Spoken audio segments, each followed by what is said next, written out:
Hi, I'm Melissa Muir. Welcome back for another Tool Time Tuesday. Today I'm going to show you a prototype for a new tool that Pepe has developed for their superior ring bender. You've already been introduced to the steel mandrels and formers as well as the nylon formers. Well, now they've also developed the nylon mandrels as well. So we'll talk a little bit about how those work and why maybe you would like them. This is right now just a prototype, so at the end of the video, just leave me your comments either here on the video or on my blog, and we'll see if they feel like it's something that they should further develop. I've had the opportunity to play around with this for a little bit, but I wanted to show you first how everything lines up and how they compare. So here on the larger end, again, we've got the steel mandrel and the former that come with the tool, the superior ring bender, when you purchase it. The nylon dies are optional, but they are available. And you can see that I've played around with these a little bit. They've got a little bit more wear, a little bit more dirt on them.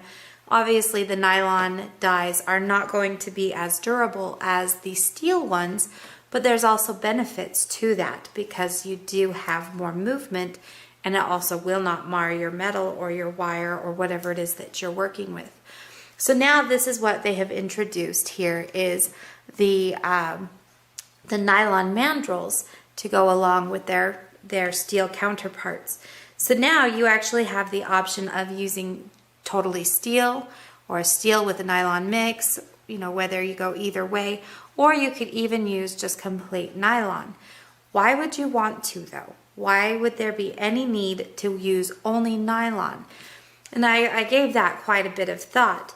So some people will say to me, well, Melissa, why do I even need this tool? I can just take my metal and hammer it onto a mandrel. However, that's not going to work with all metals. For instance, I have a pretty high relief decorative piece of wire here. If I were to take my hammer to this on the mandrel, I'm going to lose all of that detail. It's going to distort, it's going to diminish it, and this is a perfect example of when I would want to use some of these nylon mandrels and formers versus one of the steel. Because again, even if I use the steel, it's going to crush the design on this. Now another piece that I've played around with earlier in this week was I just took and wrapped some wires together. There's actually a bundle of 3 wires in here, and it's all wrapped with 30 gauge sterling silver wire. That's pretty thin and it crushes easily. Matter of fact, I actually broke a piece when I just bumped it with my pliers. This was a perfect example of how you would want to use the nylon so that you're not crushing and breaking this fine 30 gauge wire. And I'll show you a little bit about how I was playing with that in just a moment. So here I have the superior ring bender. It's attached in my vise. It's nice and secure, not going to go anywhere. Again, all I need to do is just move this handle so that I can control the pressure that comes in on the mandrel and the formers. What I'm going to do is I'm going to start to get the rough shape of my ring. In this case, I'm going to select to use both the nylon pieces just to show you that there still is enough strength and movement that I don't need any of the steel. Here I've got my patterned piece of metal, and what I'd like to do is just start at the very beginning of my stock, my ring stock or my bracelet stock, whatever metal or wire you're going to be using. And I'm just pushing this through gently, a little bit at a time, so that each of my bends overlap, and you can see that it's forming around the mandrel quite nicely.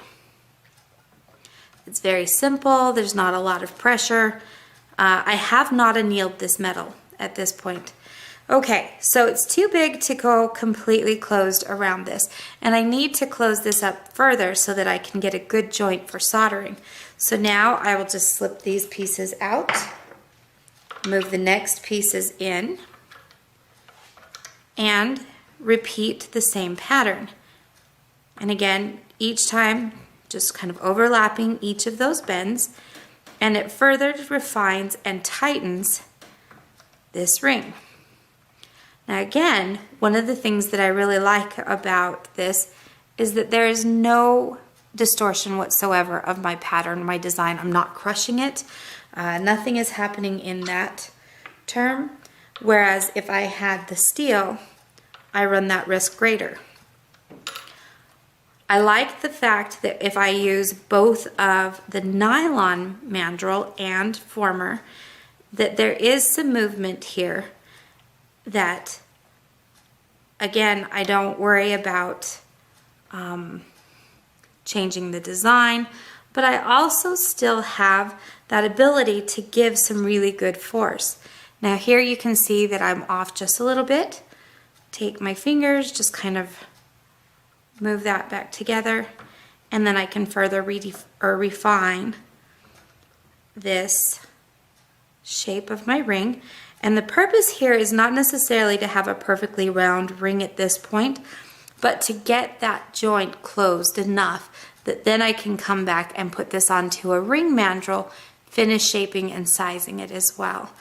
So here at this point, I'm pretty close. I maybe just need to run my saw blade through that joint just to clean everything up, make sure I've got a nice good fit there, and then I would be able to solder this. So again, I'm kind of liking these mandrels. It allows me to, again, work with more delicate items. So in the case of this is the wire that I was showing you a little earlier. I'm coming in on the outer edge of this and creating kind of that arc with the 3 wires. This is actually very delicate work because, one, I don't want to break that outer binding wire that I have, but I also don't want to crush the 3 layers either. So it works very well for me.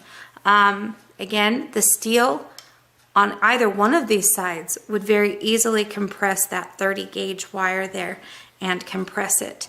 And I don't have to be worried or concerned at all about that with this particular tool and with the nylon formers.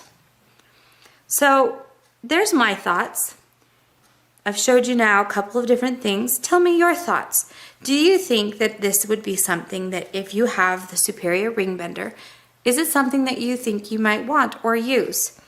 Like I said, leave me a comment in the videos or on my blog, and I'll pass the information on to Pepetools. Thanks so much.